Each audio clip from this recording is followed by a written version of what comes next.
Salah satu tantangan besar dalam bidang kesehatan di Indonesia adalah masalah stunting. Dari data Survei Status Gizi Indonesia atau SSGI di tahun 2024 menunjukkan angka stunting yang masih berada di 19,4% walaupun sudah mengalami penurunan. Hal tersebut menunjukkan bahwa masih banyak sekali anak-anak di Indonesia yang masih mengalami kekurangan gizi ataupun kurang dalam asupan yang bergizi. Salah satu lembaga yang memiliki peran penting dalam penurunan angka stunting adalah Badan Kependudukan dan Keluarga Berencana Nasional atau BKKBN. Assalamualaikum warahmatullahi wabarakatuh. Halo semuanya, perkenalkan nama saya Rahma Alia dengan NIM 10018232328065 dari Prodi Kesehatan Masyarakat Fakultas Kesehatan Masyarakat Angkatan 2023 dari Universitas Sriwijaya. Pada video kali ini saya akan menjelaskan hasil analisis mengenai gaya kepemimpinan dari salah satu tokoh kesehatan, yaitu Kepala BKKBN periode 2019 hingga 2024, yaitu Bapak Dr. Hastowardoyo, spesialis obstetri dan ginekologi. Selamat menyaksikan. Di balik terobosan yang dilakukan oleh BKKBN, terdapat satu tokoh penting yang memimpin BKKBN ini sejak tahun 2019 hingga 2024, yaitu Dr. Hastowardoyo, spesialis obstetri dan ginekologi. Beliau dikenal sebagai sosok pemimpin yang visioner dan berorientasi pada solusi, terutama dalam penguatan peran keluarga sebagai garda terdepan dalam pencegahan stunting melalui salah satu program unggulan BKKBN, yaitu Bangga Kencana atau pengembangan keluarga, kependudukan, dan keluarga berencana. Pak Dr. Hastowardoyo lahir di Kulon Progo, Yogyakarta pada tanggal 30 Juli 1964. Setelah beliau menyelesaikan pendidikan dasar dan juga pendidikan menengah di daerah asalnya, Pak Dr. Hastowardoyo melanjutkan studinya di Fakultas Kedokteran Universitas Gadjah Mada. Beliau juga melanjutkan pendidikan spesialisnya, yaitu spesialis obstetri dan ginekologi di UGM. Selain memiliki latar belakang di bidang medis, Pak Dr. Hastowardoyo juga sempat menjabat sebagai Bupati Kulon Progo, di mana latar belakang medis dan pengalamannya di pemerintahan menjadikan gaya kepemimpinannya unik karena mampu menggabungkan pemahaman ilmiah dengan kemampuan manajerial dan sosial. Pada tahun 2019, Bapak Dr. Hastowardoyo diangkat menjadi Kepala BKKBN, dan disinilah peran beliau dalam pembangunan keluarga dan penurunan angka stunting semakin menonjol. Selanjutnya, saya akan menjelaskan terkait analisis gaya kepemimpinan dari Kepala BKKBN dengan berdasarkan teori kepemimpinan dari Peter Senge. Yang pertama adalah personal mastery. Personal mastery merupakan kemampuan yang dimiliki oleh seseorang untuk membangun ataupun meningkatkan potensi yang ada di dalam dirinya. Bapak Dr. Hastowardoyo menunjukkan personal mastery melalui komitmennya yang konsisten terhadap pengembangan diri dan pelayanan masyarakat. Sebagai dokter spesialis obstetri dan ginekologi yang juga pernah menjadi Bupati Kulon Progo dan Kepala BKKBN, ia terus memperluas kapasitas pribadinya di berbagai bidang. Pemimpin dengan personal mastery tidak berhenti belajar, dan perubahan peran Hastowardoyo mencerminkan disiplin. Penekanan Hastowardoyo terhadap semangat pengabdian memperkuat aspek ini, yaitu personal mastery. Dengan demikian, personal mastery menjadi kekuatan utama kepemimpinan dari Bapak Dr. Hastowardoyo. Selanjutnya, komponen yang kedua yaitu mental models, di mana dalam konsep Peter Senge, mental models merupakan asumsi ataupun keyakinan yang mempengaruhi seseorang dalam memandang dunia dan bertindak. Di bawah kepemimpinan Hastowardoyo, terdapat pergeseran mental model dari fokus semata pada pengendalian kelahiran menuju pendekatan yang lebih holistik, seperti penguatan keluarga dan pencegahan stunting yang salah satunya diimplementasikan melalui program Bangga Kencana.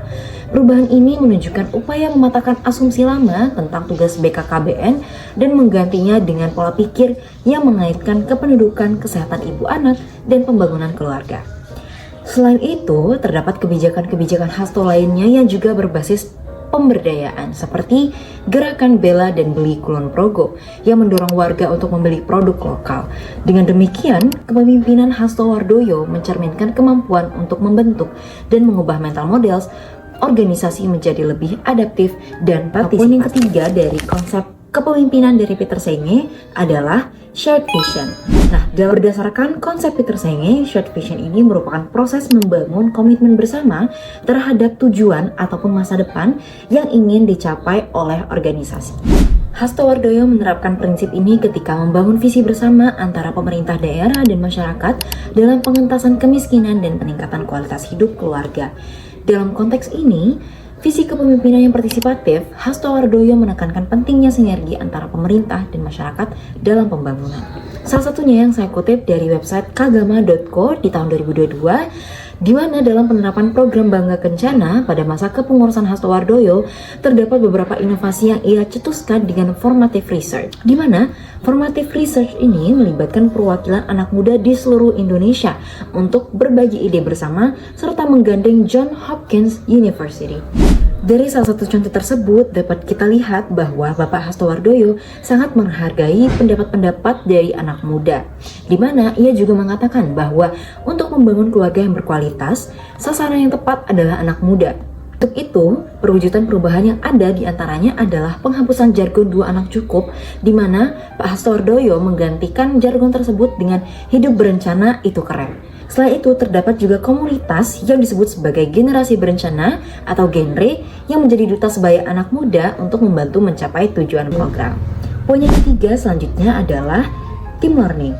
Menurut konsep Senge, team learning ini merupakan proses penyelarasan dan pengembangan kapasitas tim untuk mencapai tujuan bersama. Hal ini tampak melalui koordinasi lintas sektor antara tenaga kesehatan, aparat desa, dan tokoh masyarakat dalam menjalankan program keluarga berencana serta pencegahan stunting. Termasuk dalam pengimplementasian program Bangga Kencana, di mana pada masa kepemimpinan Hasto Wardoyo menonjolkan pendekatan kolaboratif antara pemerintah provinsi dan kabupaten dengan pelibatan TPPKK, Dinas Kesehatan, serta pemangku kepentingan lainnya yang mencerminkan prinsip team learning menurut Peter Senge, di mana setiap pihak belajar bersama dan berbagi pengalaman untuk mencapai tujuan peningkatan kualitas keluarga dan penurunan stunting.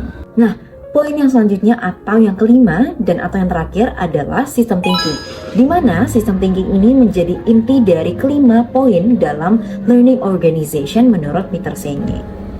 Penerapan sistem thinking dalam program Bangga Kencana di masa kepemimpinan Hasto Wardoyo terlihat dari cara ia melihat masalah kesehatan dan kependudukan secara menyeluruh, tidak dipisah-pisah. Hal ini terlihat dari dokumen Renstra BKKBN tahun 2020 hingga 2024, di mana program Bangga Kencana dijalankan secara terpadu mencakup keluarga, kependudukan, kesehatan ibu dan anak, serta gizi. Dengan demikian, penerapan sistem thinking Hasto Wardoyo terlihat dari integrasi kebijakan, sinkronisasi data, dan kolaborasi lintas sektor yang semuanya diarahkan untuk menghasilkan solusi yang holistik dan berkelanjutan. Dengan menerapkan konsep disiplin Peter Senge ini, Hasto Wardoyo menjadikan BKKBN bukan hanya sebagai lembaga dalam penentuan kebijakan, tetapi juga organisasi pembelajar yang terus belajar dan juga berinovasi dalam setiap kebijakan. Program Bangga Kencana juga bukan sekedar program dalam keluarga berencana, melainkan gerakan nasional untuk membangun keluarga berkualitas dan menurunkan stunting secara berkelanjutan. Sebagai penutup dari hasil analisis ini, dapat disimpulkan bahwa kepemimpinan dari Bapak Dr. Hasto Wardoyo mencerminkan gaya kepemimpinan yang visioner, kolaboratif, dan adaptif. Sekian penjelasan dari saya mengenai kepemimpinan dari Bapak Hasto Wardoyo selaku Kepala BKKBN tahun 2019 hingga 2024. Semoga bermanfaat. Terima kasih. Sampai jumpa.